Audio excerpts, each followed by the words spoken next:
ہزاروں سال قبل جزیرہ عرب کے جنوبی علاقوں میں یمن کے گردونواح میں ایک شہر آباد تھا جسے سبا کہتے تھے۔ وہاں آباد لوگوں کو قوم سبا کہہ کر پکارا جاتا تھا۔ یہاں کے لوگ بہت سی نعمتوں اور راحتوں میں تھے۔ ہر طرف لہلہاتی فصلیں اور پھل سے لدے درخت موجود تھے، مگر یہ قوم شرک میں مبتلا تھی اور سورج کی پوجا کیا کرتی تھی۔ جب شرحجیل بن مالک کی موت ہوئی تو اس کی بیٹی بلقیس نے حکومت کی باغ دوڑ سنبھالی۔ بعض مورخین نے لکھا ہے کہ بلقیس کے والدین میں سے ایک جنات میں سے تھے، مگر اس نظریے کی کوئی واضح دلیل نہیں ملتی۔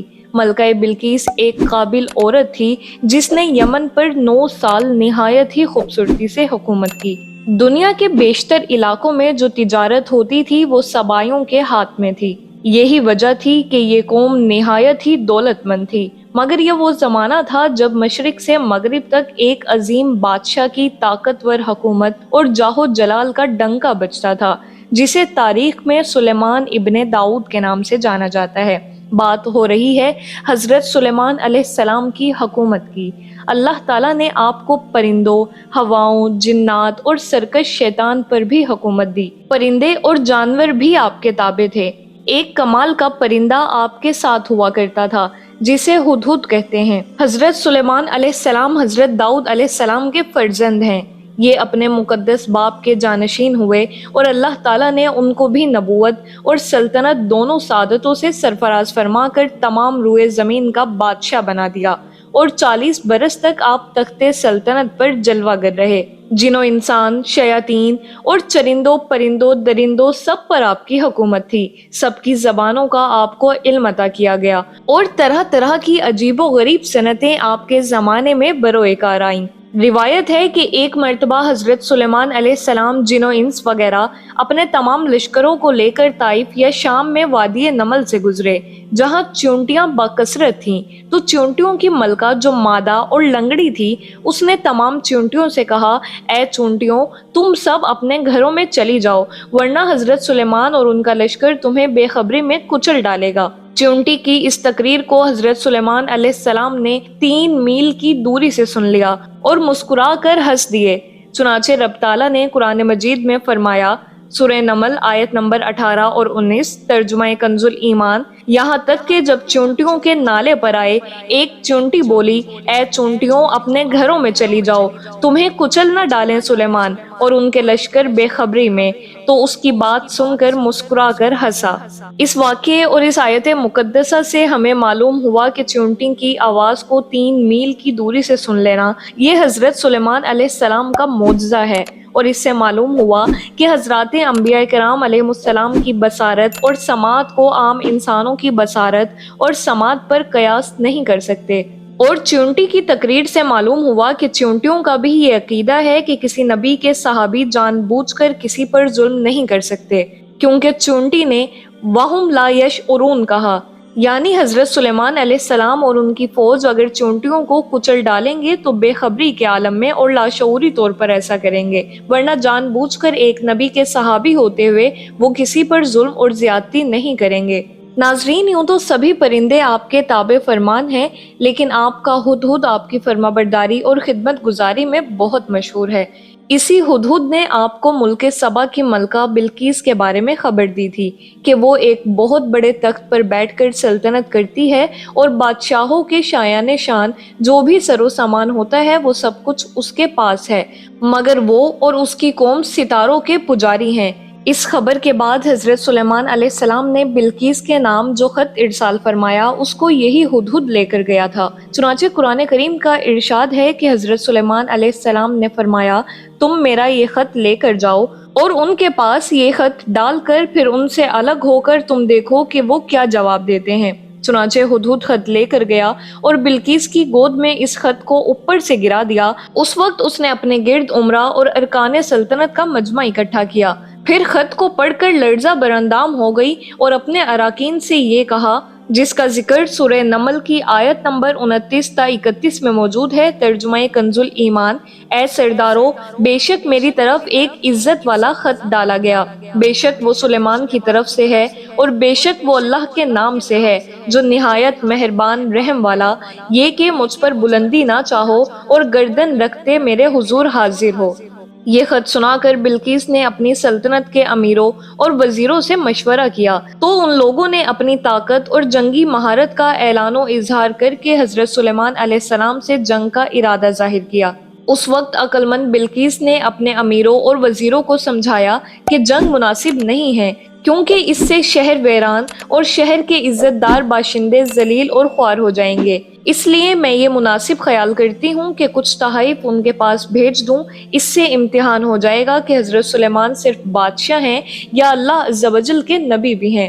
اگر وہ نبی ہوں گے تو ہرگز میرا ہدیہ قبول نہیں کریں گے، بلکہ ہم لوگوں کو اپنے دین کے اتباع کا حکم دیں گے، اور اگر وہ صرف بادشاہ ہوں گے تو میرا ہدیہ قبول کر کے نرم ہو جائیں گے۔ چنانچہ بلقیس نے 500 غلام، 500 لونڈیاں، بہترین لباس اور زیوروں سے آراستہ کر کے بھیجے، اور ان لوگوں کے ساتھ 500 سونے کی اینٹیں اور بہت سے جواہرات اور مشک و عنبر اور ایک جڑاؤ تاج اور ایک خط اپنے قاصد کے ساتھ بھیجا۔ ہدہد سب دیکھ کر روانہ ہو گیا اور حضرت سلیمان علیہ السلام کے دربار میں آ کر سب خبریں پہنچا دیں۔ چنانچہ بلقیس کا قاصد جب چند دنوں کے بعد تمام سامانوں کو لے کر دربار میں حاضر ہوا تو حضرت سلیمان علیہ السلام نے غضبناک ہو کر قاصد سے فرمایا، جس کا ذکر بھی قرآن مجید کی سورہ نمل آیت نمبر 36 اور 37 میں موجود ہے۔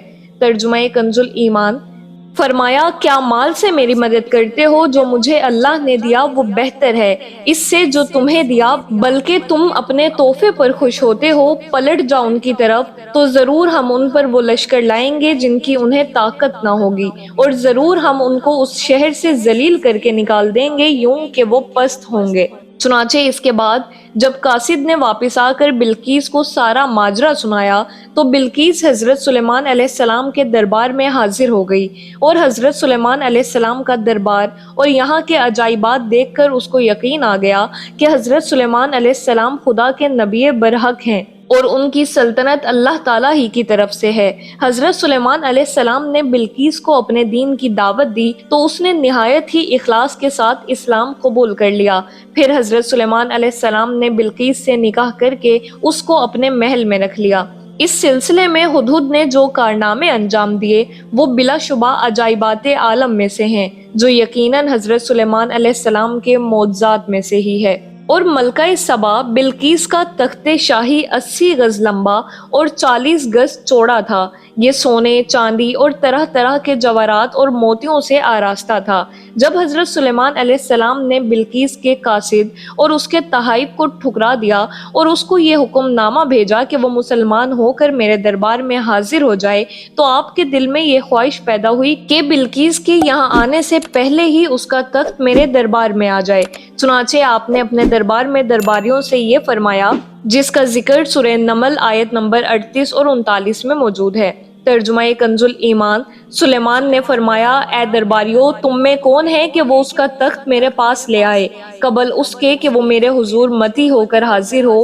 ایک بڑا خبیث جن بولا، میں وہ تخت حضور میں حاضر کر دوں گا قبل اس کے کہ حضور اجلاس برخاست کریں، اور میں بے شک اس پر قوت والا امانت دار ہوں۔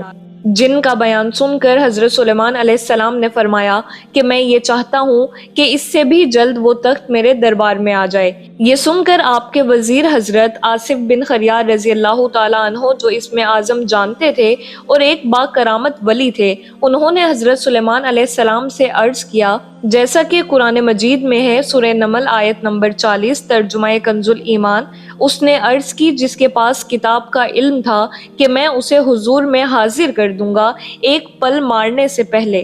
چنانچہ حضرت آصف بن برخریہ نے روحانی قوت سے بلقیس کے تخت کو ملک سبا سے بیت المقدس تک حضرت سلیمان علیہ السلام کے محل میں کھینچ لیا، اور وہ تخت زمین کے نیچے نیچے چل کر لمحے بھر میں ایک دم حضرت سلیمان علیہ السلام کی کرسی کے قریب نمودار ہو گیا۔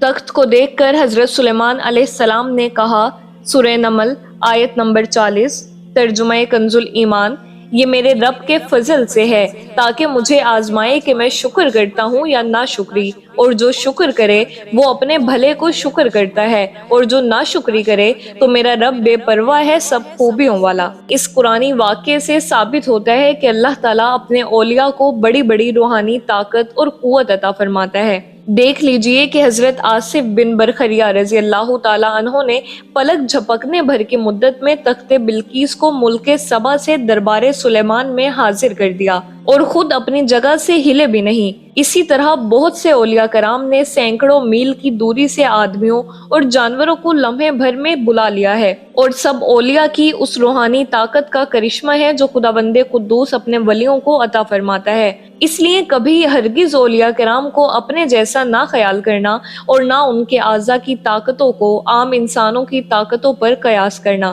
بہرحال خلاصہ کلام یہ ہے کہ اولیاء کرام کو عام انسانوں کی طرح نہیں سمجھنا چاہیے، بلکہ یہ عقیدہ رکھ کر اولیاء کرام کی تعظیم اور تکریم کرنی چاہیے کہ ان لوگوں پر خداوند کریم کا خاص فضل عظیم ہے، اور یہ لوگ بے پناہ روحانی طاقتوں کے بادشاہ بلکہ شہنشاہ ہیں۔